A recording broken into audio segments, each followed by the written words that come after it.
It's the show on sportsnetusa.net, and tonight we're going to take a look at the 3C 2A softball playoffs that just finished 2 to 3 weeks ago, and the use of RPI to determine which teams got spots. Our panel tonight consists of Sal Pizzo, the longtime head coach of the Glendale College team, who opens each 3C 2A softball season with the Dave Hawk Wilder Tournament, also known as the Glendale Tournament, which attracts teams from all over the state. Mike Gross, he's in his second year as the head coach of the Southwestern College Jaguars. Also, Mark Pavlovich, he is in the upper left, aka the old guy, play-by-play voice for softball on sportsnetusa.net.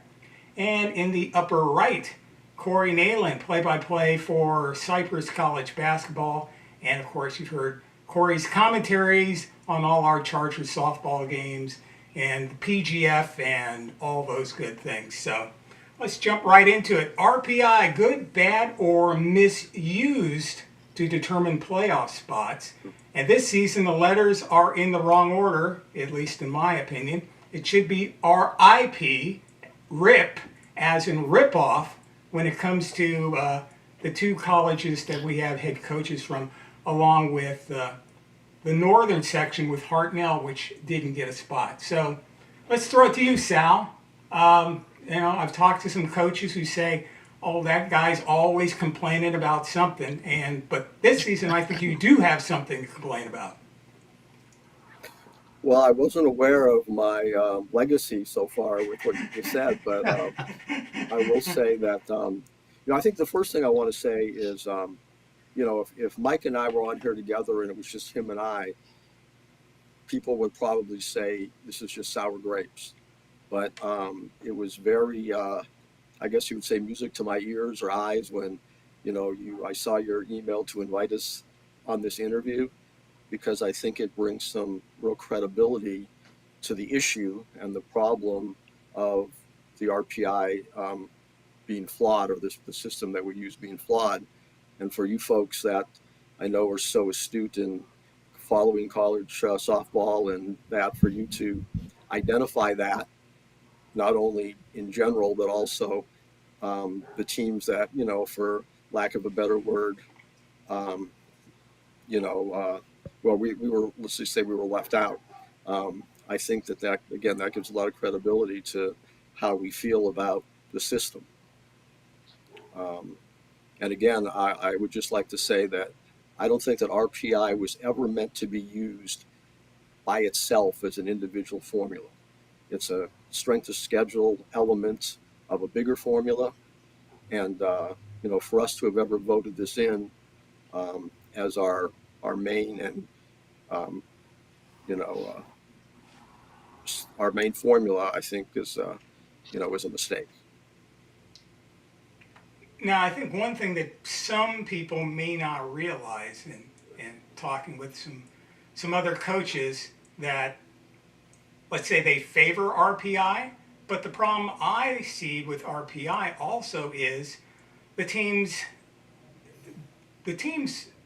put together their own schedules. Yes, you have to play everybody in your conference, but you're not going to see Cypress play your team or Mount Sac. I mean, Compton got lucky this year. Not that they weren't skilled on the field, but they play in a really tough conference. So yes, they got to play El Camino. They got to play Cerritos. They got to play Mount Sac. But if those teams weren't in their conference, those teams would never schedule Compton. So I see it as being unfair because there isn't a third party scheduling the games. I mean, the NBA or whatever the professional league would be, the teams don't schedule their own games and say, oh, I'm not going to play the, whoever it might be, the Cleveland Browns or something like that. Everybody's got to eventually play everyone else. And if I may add, one of the issues, and I get it to a certain extent on the schedule. I mean, for a couple of years, our RPI wasn't very good. So it didn't make a whole lot of sense for some of the bigger schools to schedule us. There was nothing to gain. And I get that to a certain extent. The problem is when that's held against us. If, Mount Sac and Cypress and Cerritos, they won't play us, or, have already filled their schedule. I can't play them, so I have to fill my schedule with whoever I can find to fill my schedule. And last year, I mean, the year before that, we had won 7 games. I get it. I get why they didn't want to schedule us, but I can't predict. Our schedule's already done for 2025. I can't predict who's going to be good and who's going to be bad next year. So you're at the mercy of the teams that you were able to find to play. The other thing that bothered me, what the RPI was a piece of it. The other thing that was held against us, which I thought was unfair, was to get second auto bid, you have to have 6 teams in your conference. And when Imperial Valley dropped their team, it dropped us down to 5, which meant we only got 1 auto bid. So we got essentially blamed for another program folding. And I don't think that should have been held against my team. We did everything we were supposed to do. We can't help the fact that another team folded. San Jacinto was in the same boat. They were a 6-team league because Saracoso folded, and they came in second place and probably deserved an auto bid, and still because of something that is completely out of their control. Schedules, wins and losses, that's our control. But when another team and another program folds, how do we control that? And essentially, we did what we were asked. We came in second in our league, and we didn't get an auto bid because another team in our league folded. And that there should be some sort of human element to account for something like that. Yeah, I mean, my problem with RPI is that Corey and I were talking the other night about some of the teams that don't play in strong conferences, and you can look at somebody like Palomar down south in the southern region. You look at the conference. The conference is not strong, but they're always going to be there. What's wrong with the whole thing and the whole setup for me for softball? Because I'm not an RPI fan. I understand if we look this year, top 8 in RPI made the playoffs. I get it. Everybody can throw that in my face and say, Mark, it works. But I don't know. I think conference play is taken out of the whole conversation now with everybody involved in softball. If you play in a conference and you end up being in second or third place, let's say you're in third place and you're 1 game out of it, they're going to immediately say, well, it doesn't really matter what you did in conference because now we're going to refer to RPI, and RPI is going to look at it. And I don't know about you two coaches, but I told Corey I spent the last 5 days working on the mathematical equations of RPI. It makes absolutely no theoretical sense whatsoever when you look at RPI. I think it should just be, let's take the first, second, third place teams and go from there and let them be in the playoffs. Well, I'd like to just. I agree to it. Oh, go ahead, Sal. I was just going to say that first of all, those examples that you're giving about the conference play, that's really what is the most frustrating thing about our situation this season. We ended up tied for third place. We literally were 1 out away from beating Mission in our third to last game, and if that would have happened, it would have been a 3-way tie with us, Bakersfield, and Mission, and the tiebreaker would have had Mission ending up third and us second as an automatic qualifier. But more so than that, ending up third with a over 500 record regular season and in the conference, and having the 5th and 6th place teams in our conference that were 7 and 8 games under 500 overall, under 500 in the conference, and we beat head to head.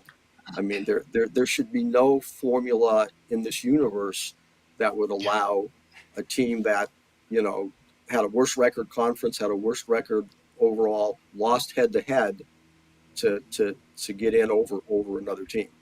So, I mean, I think that's one of the best examples of how, and I have to add this, okay?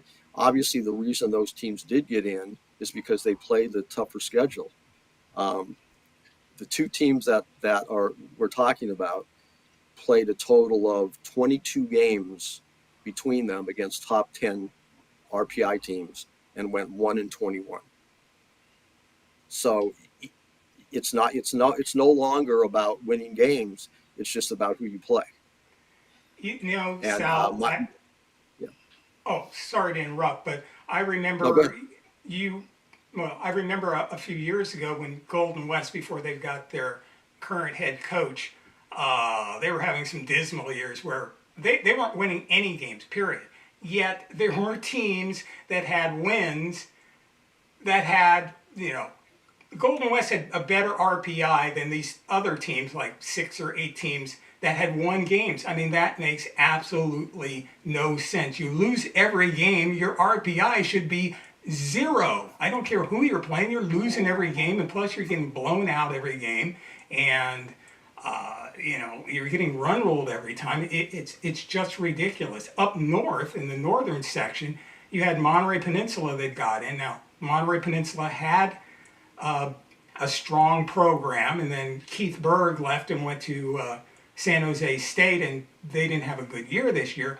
But they get into the playoffs with I think their record was 13-27 or 13-26, something like that. They were not very good in conference. I think they won 9 games or less. They were under 500, like you pointed out. They were under 500 in conference, way under 500 in overall play, yet they get into the playoffs. I mean, these teams that are under 500, they haven't played well, and they shouldn't be in the playoffs. I mean, especially when a team like your team played better than Canyons did, and Hartnell played better than Monterey Peninsula did. They're in the same conference, yet Monterey Peninsula, because of their past heritage of being a team that always goes to the regionals and then goes to some of the super regionals, yeah, they get to play the San Jose and the whoever else that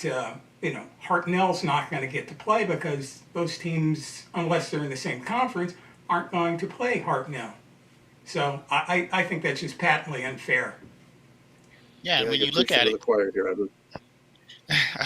and when you look at it, 3 wins for Monterey Peninsula, 3 conference wins for Monterey Peninsula, 3-11 and 13-24 overall. And both you coaches are in the same position this past year about finishing in third place. And the last 10 games, that should mean something. I mean, when you look at the college basketball seasons, getting into the tournament, the last 10 games matter. I mean, Glendale, you were 6-4. Southwestern was 5-5. Yet that was better than the 2 teams that got in who were behind you in the conference records. What or was there a significant, or excuse me, what was the vote or reasoning behind making RPI such a significant portion of getting into a playoff? Well, first of all, Sal, go ahead. Mike, should I Before I answer was that? here. Go ahead. Yeah, Yeah, I go guess ahead. I you wasn't format around when that vote was question made. here. So the formula that we used to use was 3-pronged. It was still RPI was considered 1/3 of the formula. 1/3 was your overall winning percentage, and 1/3 was your record against automatic playoff qualifiers. Okay, so it wasn't a perfect system, but at least it considered a Mhm. lot less strength of schedule and RPI and other elements. There was a little bit of what do I want to say? Where things could be changed, moved a little bit in like our seeding meetings, because there was a rule we had where you Mhm. can't play a team in your own conference the first game. So then it brought up like arguments in the seeding meetings, like, okay, who are we going to move up and who we're going to move down? And there were some conferences that consistently tried to manipulate it for their benefit. And honestly, what ended up happening is the seeding reps came out and said, we don't want to do this anymore. We got to find another way to do it, just because it's almost like we're protecting ourselves from ourselves or whatever. It's like we can't Mhm. all just have the same integrity and the same, you know what I mean? So Yeah. so they came up with this idea of, okay, these are just straight numbers. We don't have to worry about anything else. But the weird thing about it is they never really explained the percentage breakdowns of like how much percentage counted towards your opponent's strength of schedule and how much went towards winning percentage and that. And this is, I mean, for those who don't know, the way it is it's 25% winning percentage, 50% of your opponent's strength of schedule and another 25% of your opponent's, and so those strong conferences that just play each other, they just, so it's 75% is who you play. And it got it and it got to the point, and we should say this too. It's like, as much as we might, in some cases feel like we're, not attacking might be, not a good word, but it's the system is what's created this, right? It's like, it's to a point where all anybody cares about when they're scheduling is RPI. And like we talked about before, and it's hard for the middle and the bottom to break through because those teams won't play you.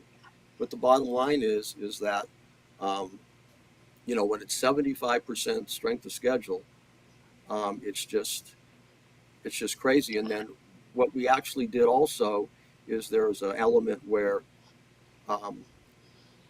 we actually hid RPI until April, because in the past, the first couple of years that we did it, people would they schedule teams, and then they try to not play those games as the season went on, or if they got rained out of something against a team that was weaker, they wouldn't make it up. So they were manipulating that. So it was like, well, let's not let people see the RPI until April, which, I mean, again, that's like ludicrous. It's like we have a system that we can't trust ourselves to see what we're doing. You know what I mean? So, and then when they did show it in April, they were supposed to show it for 1 week and then not show it again until the last week of the season. And they just left it open from that point on. So they didn't even follow the rules, So the whole thing is, it's pretty out of whack. Yeah, and go ahead. Go ahead. I don't necessarily disagree with the RPI. I mean, we need to have some methodology of ranking. When you have a bunch of teams that aren't, say, auto qualifiers all mixed together. Now, how do we break it up? So I don't necessarily disagree with the RPI. The thing that I had a problem with RPI is, like Sal said, you get credit for who you play, not for how you play them, and you get the same credit for getting beat by a top 10 team 2-1 as you would getting run ruled. So they're not looking at, okay, wow, you lost to a top 10 team 3-1, versus, wow, you lost to you got run ruled. So it's the same impact. So there should be some way to to analyze it a little bit. Say, okay, they played a top 10 team and they played them well, versus going up to Cypress and getting run ruled in 5 innings. So there should be some way to measure that. I don't know how. I'm not a mathematician, but some way to measure that. Hey, you played well against a good team. You should get a little bump rather than getting run ruled by a good team. Yeah, here's my problem with RPI is, like I said, I went and looked at all the numbers on it and everything else. And every group seems to add, I'm going to go back to what Mike said. Everybody seems to add something. Hey, let's give a little more percentage for home wins. Let's give a little less percentage on visiting losses. And, let's add a bonus. I know this one group that if I played either one of your teams, and let's say you're ranked high in RPI, but your RPI wasn't updated the day that I played you, our game technically in the standings counted, but for RPI didn't count. So it's a mathematical theory that lets everybody play with it in a crazy little way.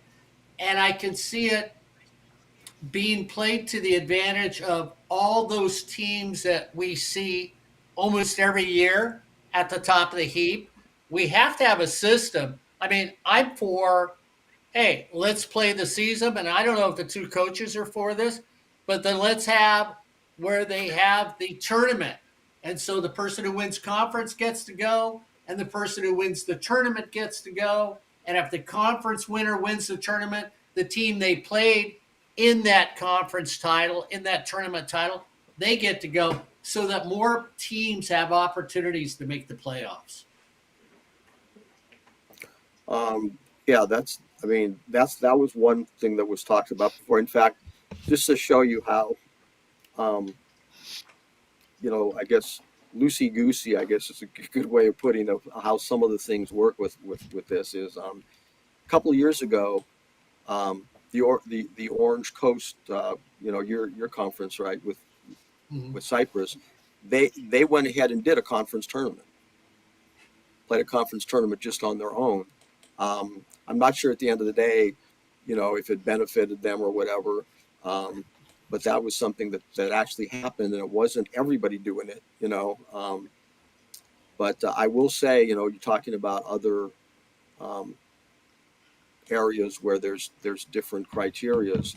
Um, Baseball is a perfect example. Okay, so first of all, they they allow 24 teams to get in.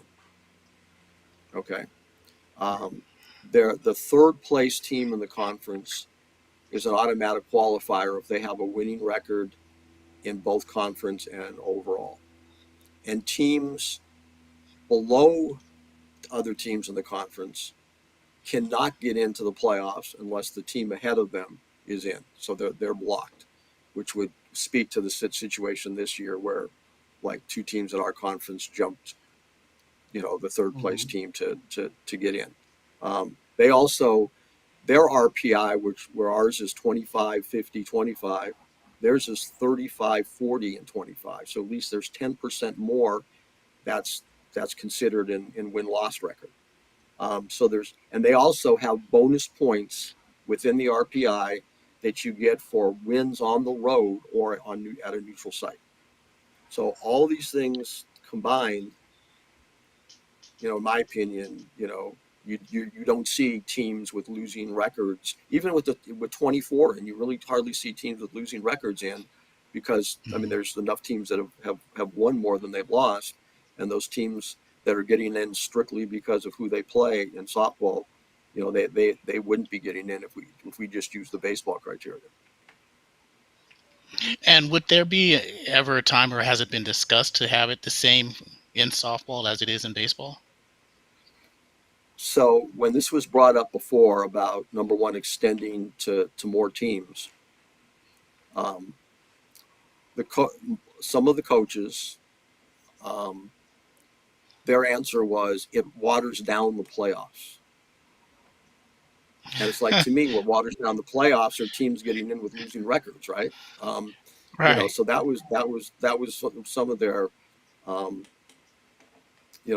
their answer to that. They're also talking about the cost of it, the cost of hosting more games. And I even get to a point where you know um, we get 18 in, baseball gets 24. Um, is that a Title IX issue? I mean, even from that standpoint, I mean, if we're Yeah. talking about cost, right? And it's like, so you let another six teams in, that's another probably 100 kids that get a chance to experience playoffs, right? That is happening in baseball and isn't happening in softball. So I mean, there's so many aspects of it that. But anyway, those were the answers. I actually requested, and I haven't gotten an answer back yet, if we could run softball numbers for this season with the baseball formula and see, how that would have changed Mhm. our playoffs. So I'm waiting for an answer if that's possible, because I think that would be very interesting to see, you know, um, how that would change things. Sal, I got to ask you because you're talking about the conversations that you've all had.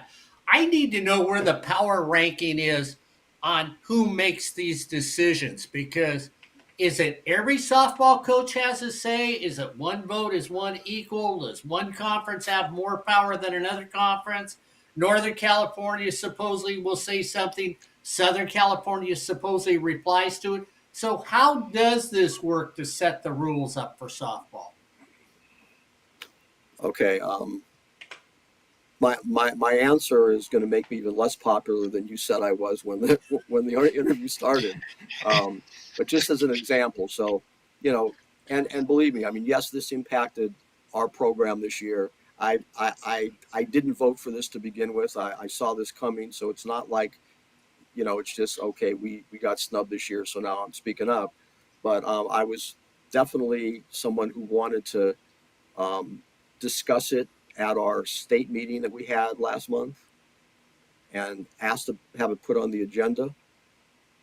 And They did give me the microphone first, and I kind of, made my statement and talked about, some of the, the things that happened. Didn't get a chance to like give all these specific examples or whatever.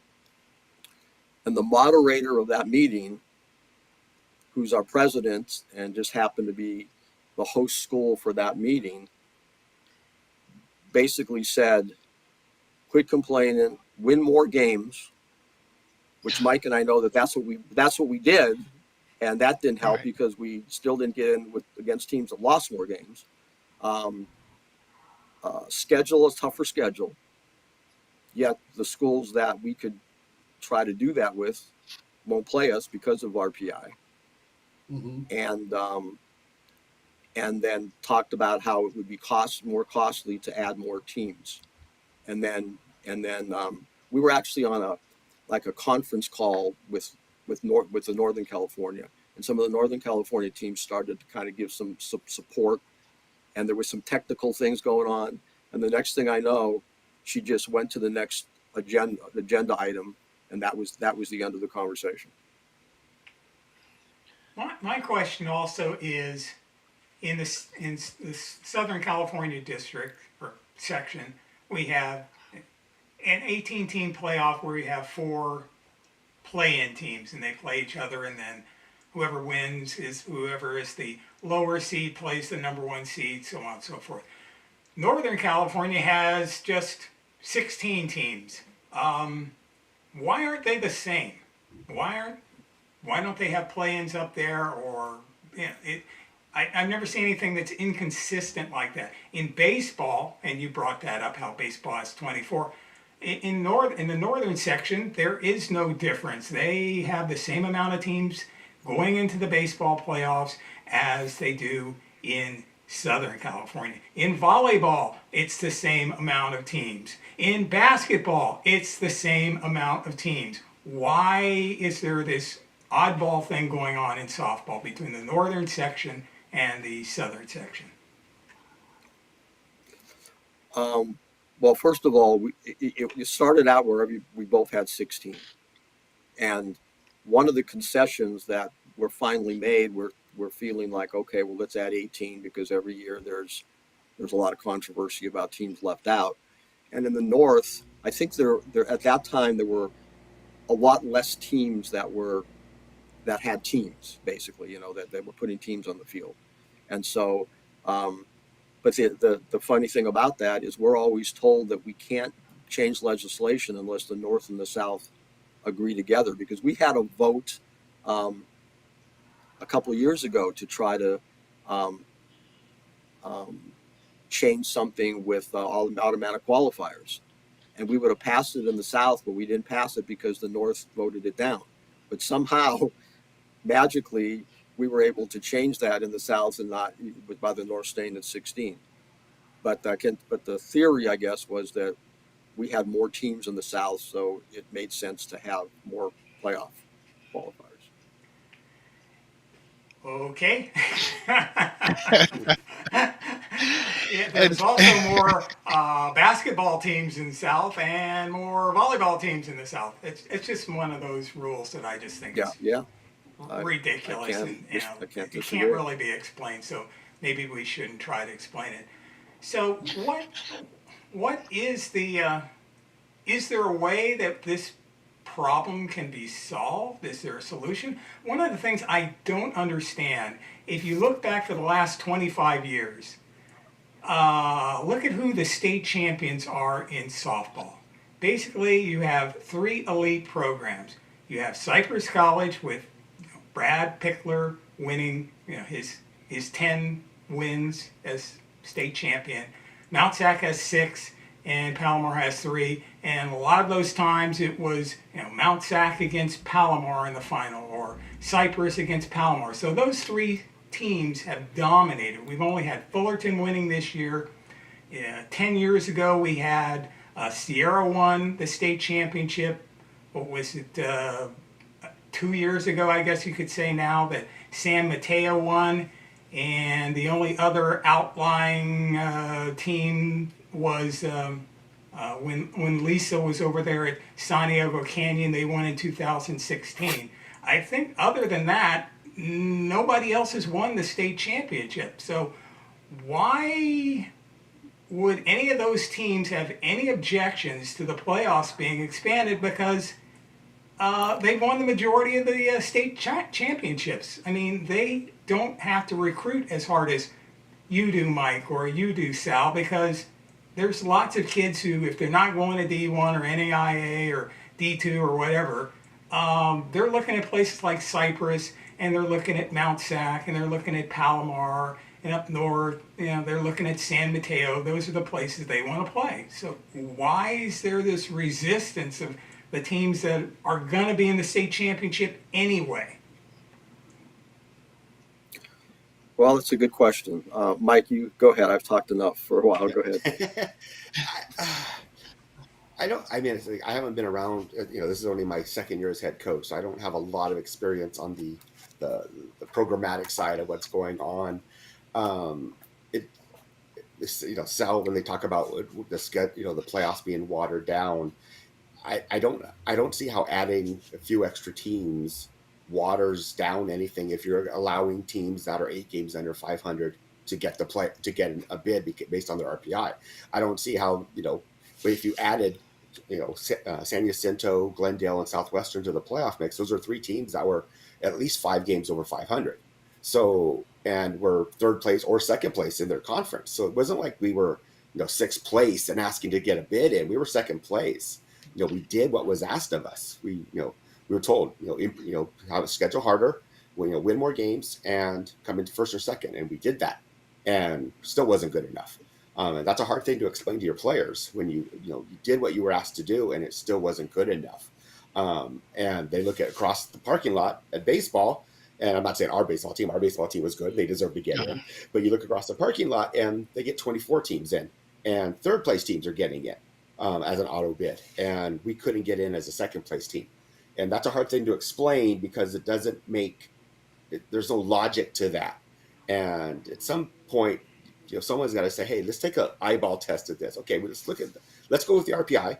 And then someone take a look and say, okay, something doesn't make sense here to allow a 6th place team in Sal's conference to get in over a 3rd place team.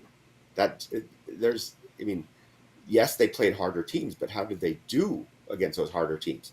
And there's, I don't know if I'll be popular or unpopular. There's a lot of coaches that have known each other around Southern California for a long time. And they're not necessarily voting against me. They're not voting against us, but they're voting for themselves. They've known each other. They play each other for every year. And it's hard for me as a new coach in a program that has struggled over the last few years, and we're getting better, and we're going to continue to get better, but it's hard for me to break into that. It's hard for me to get games against the top 5-8 teams in SoCal. And the sad thing for me is I had to tell some teams that I promised last year I would go play them this year. I had to tell them I can't because I had to upgrade my schedule. And they, unfortunately, by playing them, hurts me. Even if I win, it hurts me. So I had to tell some teams that I would have wanted to go play, sorry, I can't play you this year. I got to go find other teams to play that can help me because I don't want to be in this situation again. And Mike, real quick, you said it's hard to explain to your team. What did you tell your team after this season? I told them, hey, you did what was asked of you. You did on the field, you did what was asked. Could we have won some more games? Absolutely. Did we lose to some teams we probably shouldn't have? Absolutely. But then again, we lost to some teams, or we beat some teams that maybe, like I said, Golden West, we beat 1-0 on an error in the first inning. That was a game we escaped with on the skin of our teeth. All right. And Golden West played a great game, and we just happened to win, score an unearned run, and we beat them. So I told them, what, this year, what you did on the field mattered, but somehow the rule book got you this year. And there's sometimes life's unfair and you can't control that. All we can do now is go look to next year and say, what, we gotta win those games that we lost by a run. We gotta get some more runs in these games where we lost 2-1 or 1-0. What was sad was for my sophomores who busted their whats to turn this program around. We won, my first year as assistant, we won 7 Last year we won 15. This year we won 23. I don't know how much better you can get in a 1 year turnaround. We improved by 12 games, 12-game turnaround. I don't know how much more you can expect from that. And to have to tell my sophomores, you did everything you were supposed to do. You did everything I asked of you, and it still wasn't good enough. It's hard. I mean, it was some, they understood to a certain extent, but they still were like, this doesn't make any sense. And I had to agree with them. There was no logical reason behind it.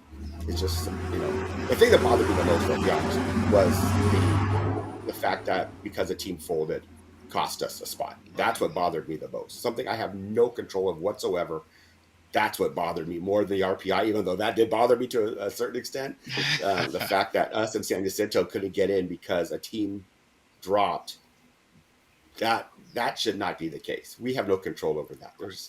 I can't put a team together for Saracoso. That's my disability, and yet that's what cost San Jacinto an auto bid. So there's got to be an eye test. There's got to be something that we say, hey, you know what? Glendale deserved to be in over so-and-so, or Southwestern or San Jacinto deserved to be in over so-and-so because they did the job on the field. And that's not happening now because RPI it's just black and white. Whatever the numbers show, that's what happens. And we're not taking a holistic approach, a subjective approach to it. And I think every other sport does and for us, we just RPI, and that's it. And, teams are going to get, snubbed. Yeah. And, in our case, I don't think I think we did enough to get in. What we would have done in the playoffs, who knows? But I think we did enough to get in.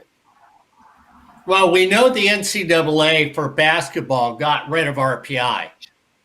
One of the reasons they did, and they brought it up in numerous articles that I read when I was researching this, is because, Corey, you're the basketball savant. Missouri Valley kept getting into the big tournament because their RPI was so great. They looked at the teams they played. They couldn't figure out why it was. And they said, wait a minute, we got teams qualifying that just because of RPI. So they got rid of the system. Why can't coaches, and I know there's big-time coaches that want to play big-time teams. I get that. But why can't there be a mandatory that, hey, this conference has to play this conference outside of conference games. And then next year you play a different conference. So that everybody in the state of California, be it Northern California, comes down here for a couple games. You guys go up north. All our softball teams eventually play everybody else's program in the state of California. I mean, we boast about being the best in softball. If we're going to be the best in softball, let's prove it by playing everybody. Well, Edward, that's a great idea. It's another idea that we've kicked around at our school and even talked to our athletic director about. Honestly, I think our coaches have too much power, basically, right now. You know what I'm saying? I mean, in terms of us scheduling our own games and things like that. And I think it should come from the governing body or even athletic directors or whatever that put together a program just like you said. Because if, we're not a professional league, but how the NFL does it is you play one team in one division, your other conference 1 year, and then the next year and that keeps things equitable as you rotate. And that would be a great step in the right direction. But I just don't think that it's ever going to happen unless it's taken out of some of the coaches' hands. And, kind of in keeping with that comment, and just to add to your initial last question about why do coaches that historically are always winning anyway, and the RPI is hurting or helping or whatever. I call it a good old boys network, and this system has created a monopoly. It really has, and so for whatever reason, it's worked so well that they don't want to give it up, and also they know, like some of the examples you were given of lower win-loss teams in those tough conferences. You were talking about having high RPIs just because so they're kind of protecting them too in some ways, you know what I mean? Because they know that they get to play they get to play them because they're in the conference, you know. But other teams out of the conference, their goal I think is to get all their teams in the playoffs. That's their goal. Um, And Sal, let's be honest, I making playoffs is a huge recruiting tool. yeah, If I'm going amen. against Mesa, or and I'm it's a kid saying I'm recruiting the same kid against Mesa College, or I'm or another team that or Cerritos, for instance, they can say, hey, we made playoffs the last 4 years, and I can't. So so it's there's a huge recruiting opportunity and a huge recruiting tool that says we're making playoffs every year versus we're not making playoffs, or we're trying to make playoffs. So it's a huge impact when you can't, when you're not able to get in over a team that is able to get in. well, I mean, here's the thing that's sort of humorous. Ed Ford in the center there, Corey Nealon up to the right. We do softball all the time.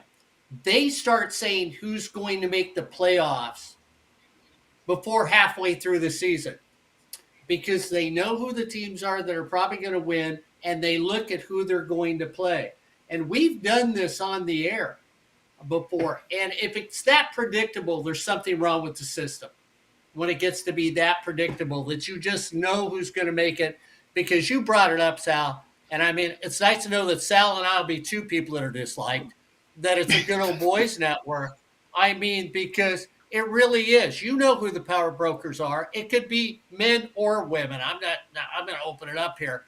We know there's some at certain schools, the young women that are coaches for the teams, they're power brokers because they've been in this game long enough and it should be where it gets That's where I went back to ask you how things get decided.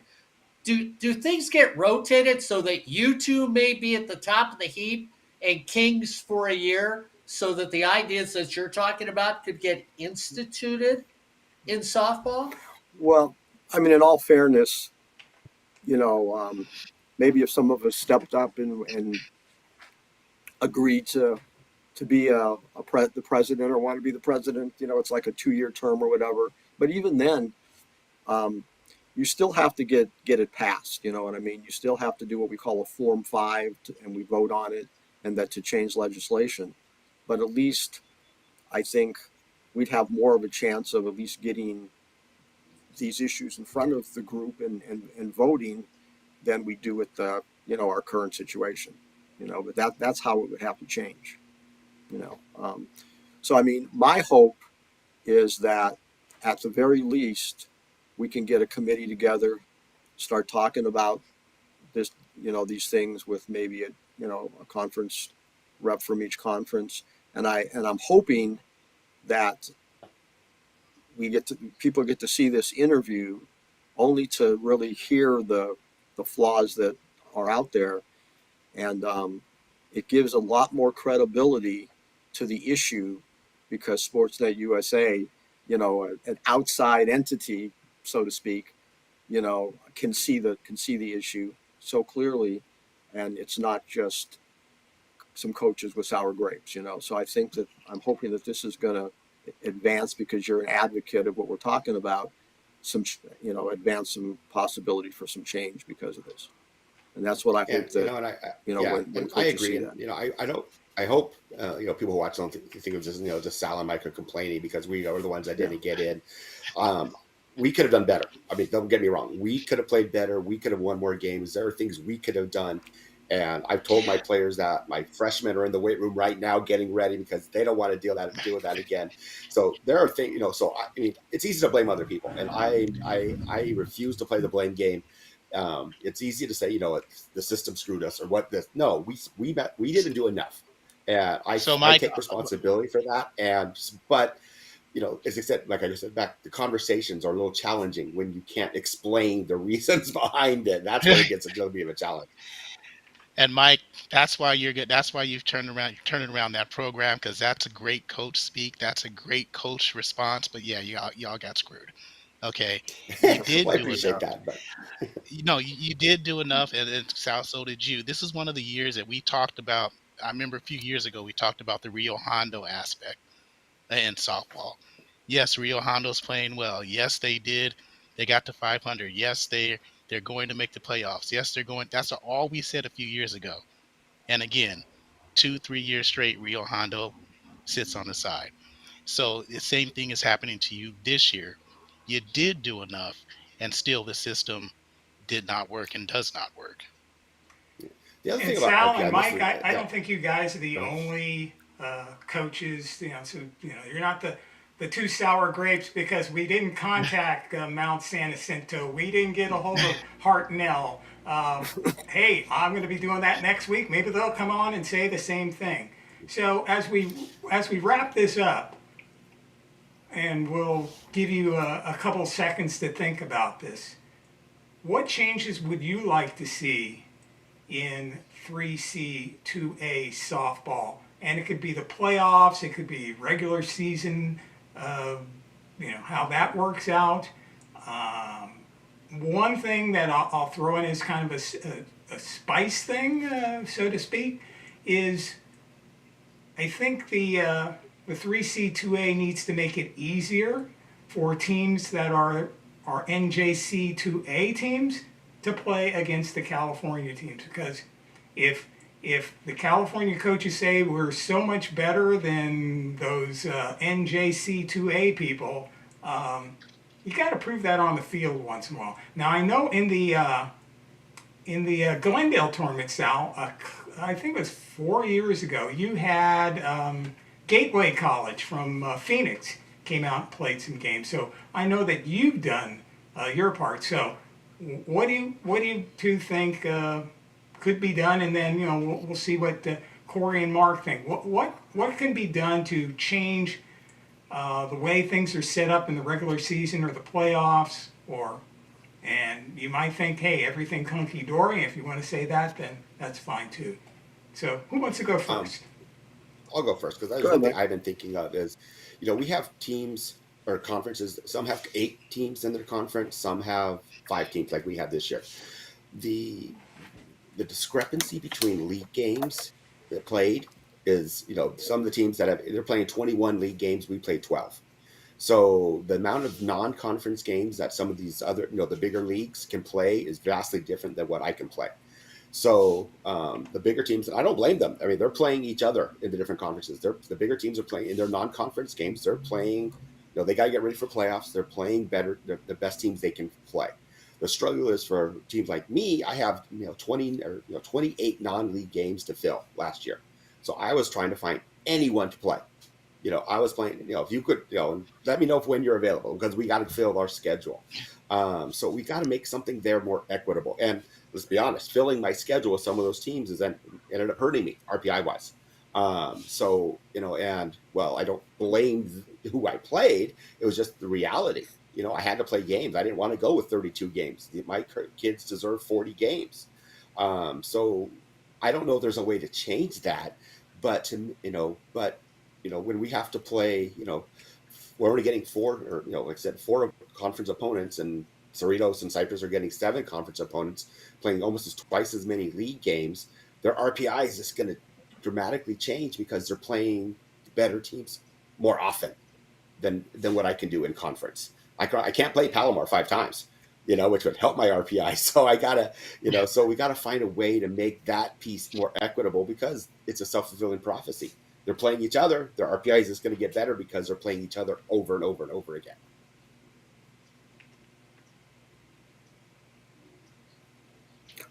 Mike, I mean, again, I totally agree with you.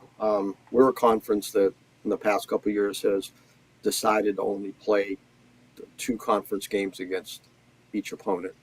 And that's another example of what I talked about maybe, the coaches having too much power, but also it's just interesting how conferences under the same umbrella can basically do what they want. You know what I mean? I mean, it's like, why is it that some conferences can play each other 3 times and some can play twice, and then that inequitability that you talked about, Mike, comes into play. So you're right about that. I mean, I think that's a very, very, important point.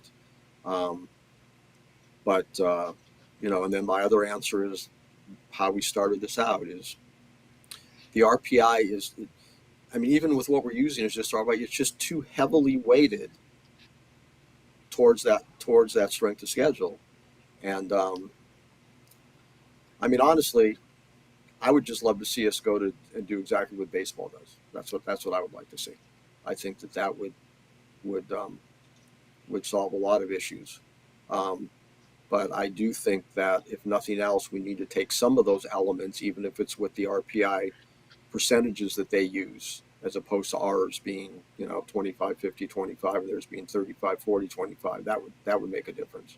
So there's little elements that we could take out of that would make it better, not allowing a team to jump over another team in a conference to make playoffs. There's so many things, and that's why it's hard to just, that's why I think we need a committee. We need somebody to sit down and hash it out and figure out the points that we need to really address, and then write those Form 5s to try to vote on. And that's the only way it's gonna get done. Corey? I was just listening to the coaches. They got it because Mike, you brought up something about it. I was wondering if you could do something about like what football does, and the conference is realigned every so couple years, or maybe have a couple I divisions. If you have that upper division and lower division, or if you will, American and National Division, and maybe they play teams from up north. And I don't know how that would structure, but that would be one option. And I've asked that exact same question because, like I said, being new, I'm asking questions that I mean, I should know the answer, but I don't.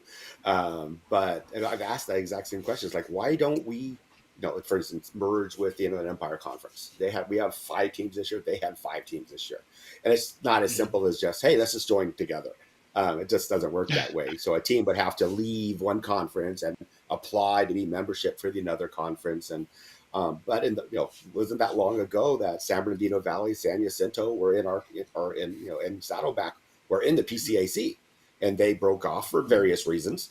I mean, like I said, travel and cost is always I think a primary factor. Which is one reason why us traveling to Northern California is probably cost prohibitive. It's just too expensive for us to take a bus or drive up to Northern California to play. Even us to go to Ventura, which we're going to go next year. It's a hefty van and gas tab we're putting on the school. So, but my AD and Dean have agreed we got to go play some better teams, and the ones that would play us are a little further away, and we're people. I joke about this. People think we're just in San Diego. Like as soon as we hit San Diego County line, we're almost home. We got another hour from the time we hit San Diego County line to get home. It's sometimes hard to get teams to come down and play us. I mean, it's hard. When I was doing my schedule, teams were like, we'll play you up here, but we're not driving down to South Bay to where to us to play you. Some schools, I mean, flat out told me we're not coming down there. You want to play? Come up here. So my schedule tends to be a little road heavy. We tend to be road warriors because I got to play the games. That means I got to go up there, which I'm okay with. I mean, I don't have a problem with, but there's got to be some equity there. It's not fair to have 17 home games and 23 road games every year because teams won't come down and play you, but you have to play those teams for your RPI ranking. Yeah, Mike, Corey, and Mark, and myself have done football games at your campus, and it is a very long drive. Yes. Sorry about that, but yeah. Oh, I Ah, mean, no, road it's trips are good. yeah, road IBC. I trips are mean, hey, good, but let's. I mean, it yeah, is ways down IBC. there.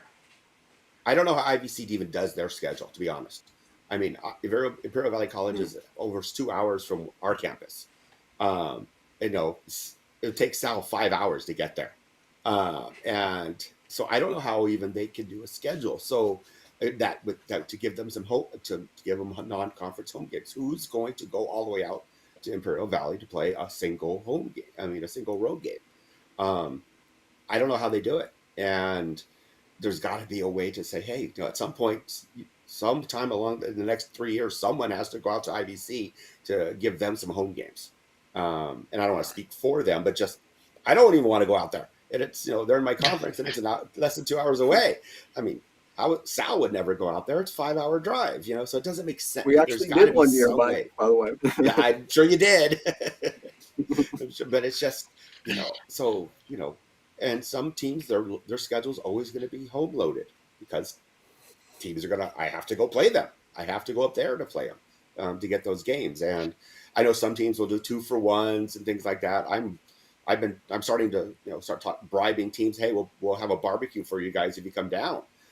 Just so we can find ways to get them down there. I mean, literally, that's just. And a lot of teams, the only way they come down for us is if they're playing. Say they'll play Palomar on Friday. They'll spend the night and they'll come play us on Saturday. But they're not coming down just on Saturday. And I don't know how to fix that. So that's why we go on the road. That's why we go up there to play them. And we sit in traffic for 3 hours on the way home on a Friday afternoon, but that's just what we have to do. Well, gentlemen, we've reached our limit on this chapter of this topic. Maybe we can all get together once again and talk about it some more. So we'd like to thank Sal Pizzo, head coach of Glendale College, for being with us, and also Mike Gross of Southwestern, who both teams had outstanding years this year, and in the opinion of SportsNetUSA.net, both should have been in the 3C2A Southern California Regional Playoffs. So Well, I appreciate that. they did what they needed to do on the field, but bureaucracy, or whatever you might want to call it, kind of got in their way. The same thing with Hartnell up in Northern California, and Mount San Jacinto, and a couple other teams. Mark, any last words, and then we'll leave. Well, see, I think we just about to make RPI stand for Robert Pavlovich Intelligence and get rid of it with softball altogether. So that's where we'll go for now on. When anybody talks about RPI, it's only doing with how smart I am. And that's it, and everybody will be happy. Sounds well, like I sounds tried. like a plan. I tried. Sounds good to me. Well, that'll Hey, wrap we it really up. appreciate you having us. Thank you so much for Yeah, having thank us. you, and your guys. support and your, to the subject. We appreciate it. Thank you. It means a lot that Thank you. the outsider looking in and taking a look at this. It means a lot to us. It really does. Well, if they ever want 3 outside people on the committee to help rectify some of these bad rules in the softball playoffs, you all have 3 volunteers, and we'll drive anywhere in the state, and we won't charge a dime. You'll be first on the list. Take That's you a up on it. fact. Very good. All right. Good luck in Prague. That's fine. All right.